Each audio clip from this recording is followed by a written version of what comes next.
తిరుపతి తొక్కిసలాటలో విశాఖకు చెందిన రజనీ మృతి చెందడంతో వారి కుటుంబంలో తీవ్ర విషాద ఛాయలు అలుముకున్నాయి. ఆమె మరణంతో తమకు జీవితాంతం సంక్రాంతి పండుగ దూరమైందని ఆవేదన వ్యక్తం చేస్తున్నారు. ప్రతి ఏడాది సంక్రాంతి సందర్భంగా పెద్దలకు బట్టలు పెట్టే రజనీకే ఇప్పుడు తాము బట్టలు పెట్టాల్సి వస్తుందని కలలో కూడా ఊహించలేదని చెప్తున్నారు. తిరుమల తొక్కిసలాట ఘటన తమను జీవితాంతం వేధిస్తూనే ఉంటుందని వాపోతున్నారు.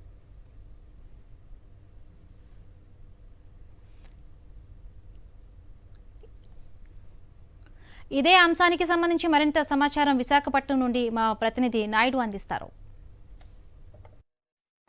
సంక్రాంతి పండగ అంటే చాలు రజనీ ఇల్లు మొత్తం చుట్టాలు బంధువులతో కలకలాడేది. కానీ నేడు ఆ కుటుంబం మొత్తం తీవ్రమైన దుఃఖసాగరంలో మునిగిపోయింది. దురదృష్టవశాత్తు రజనీ మరణించడంతో బంధువులంతా కూడా తీవ్ర ఆవేదన చెందుతున్నారు. గతంలో రజనీ ఉన్న సమయంలో ఇంటి దగ్గర వాతావరణం అలాగే పండగ వాతావరణం ఏ విధంగా ఉండేది, అలాగే ఇప్పుడున్న పరిస్థితుల్లో ఏ విధంగా ఉంది అనే విషయాలు మనతో మాట్లాడడానికి రజనీ భర్త లక్ష్మణ్ రెడ్డి ఉన్నారు.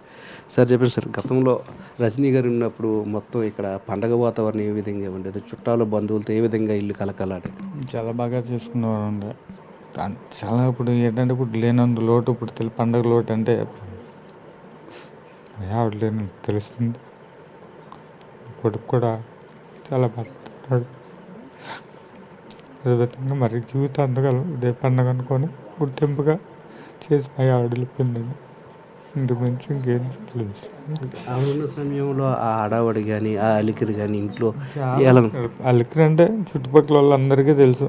మా ఆవిడ ఎవరు ముగ్గైదులున్నా ఏదన్నా పెళ్లి గారినో ఏదో అందరికీ సరదాగా వెళ్ళి సరదాగా వచ్చేవారు. కానీ నేనే దెబ్బలాడు ఉన్నాయి. అందుకలా బస్సులు తిరుగుతూ ఇటు వాడిని. చాలా ఇప్పుడు కూడా పండగ చాలా చీరలు 4-5 చీరలు చీరలు కొనుక్కొని శుభ్రంగా అన్ని టైలర్కి ఇచ్చుకొని పెట్టుకుని ఆఖరికి ఇలాగ జరిగే సంఘటన మాత్రం తిరుపతి వచ్చినందుకే ఇలాగ బాధ అనిపిస్తుంది. ఇంకా జీవితంలో ఇంకా పండగ అంటే గుర్తింపు ఉండిపోతుంది సార్ బాగా. ఇప్పటి వరకు మనకి సంక్రాంతి పండగ అని ఒక పండగ గుర్తు వచ్చేది. కానీ ఇప్పుడు సంక్రాంతి పండగ అనగానే రజనీ గారు మరణమే గుర్తొచ్చే పరిస్థితి నెలకొంది. మనకు గుర్తింపే సార్. ఇంకా డేట్ అండ్ పండగ ఉంది ఇంకా మర్చిపోయినట్టుగా మా ఈ తిరుపతి దేవస్థానం ఇట్లా జరిగినందుకు ఇంకా బాగా గుర్తింపు ఉంటుంది. ఇంకా నా జీవితాంతం చనిపోయినంత వరకు గుర్తుపెట్టుకునే బతకవలసి వస్తుంది. కిందటి సంవత్సరం సంక్రాంతి సంబరాలు చేద్దాం అనుకున్న అమ్మ చనిపోయింది. ఈ సంవత్సరం ఇలా అయిపోయింది. ఆమె లేకపోవడం మాకు చాలా చాలా చాలా చాలా చాలా లోటు.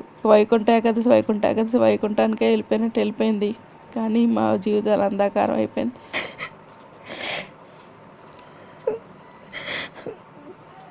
మా మదర్ కంప్లీట్గా కొలాప్స్ అండి.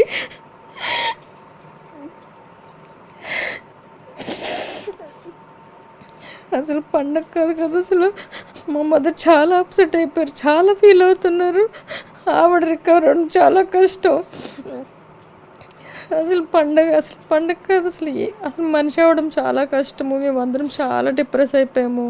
వీళ్ళ తోటికోడళ్ళు, వీళ్ళ అల్లుళ్ళు, వీళ్ళందరూ కూడా మేనకోడళ్ళు అందరూ కూడా చాలా డిప్రెస్ అయిపోయారు.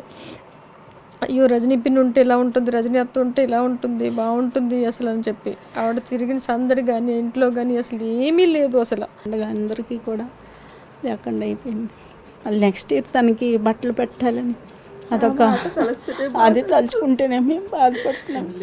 ఇప్పుడు పండగకి మేము అందరమే బట్టలు కొనేసామండి దేవుడికి పెట్టడానికి, అత్తయ్యలకి, మామయ్యగారికి, అందరికీ పెద్దలకి.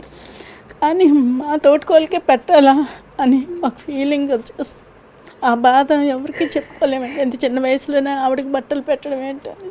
రజనీ ఇంట్లో ఉందంటే ప్రతిరోజు కూడా పండగ వాతావరణం నెలకొనేదని. సంక్రాంతి పండుగ వచ్చిందంటే 3 రోజులు కూడా చుట్టాలు బంధువులతో ఇల్లు మొత్తం నిండిపోయేదని. పండగ రోజు పెద్దలకి బట్టలు పెట్టాల్సిన రజనీకి తామే తిరుపతి తొక్కిసలాటలో మరణించడం వల్ల బట్టలు పెట్టాల్సిన పరిస్థితి వచ్చిందని. సంక్రాంతి పండగ అనేది ఒక చేదు నిజంగా తమ జీవితంలో మిగిలిపోతుందని. తిరుపతిలో జరిగిన తొక్కిసలాటను జీవితాంతం కూడా తాము మర్చిపోలేవని చెప్పి రజనీ భర్త కానీ ఆమె బంధువులు కానీ చెప్తున్నారు. కెమెరామెన్ రమేష్తో నాయుడు, విశాఖపట్నం నుంచి.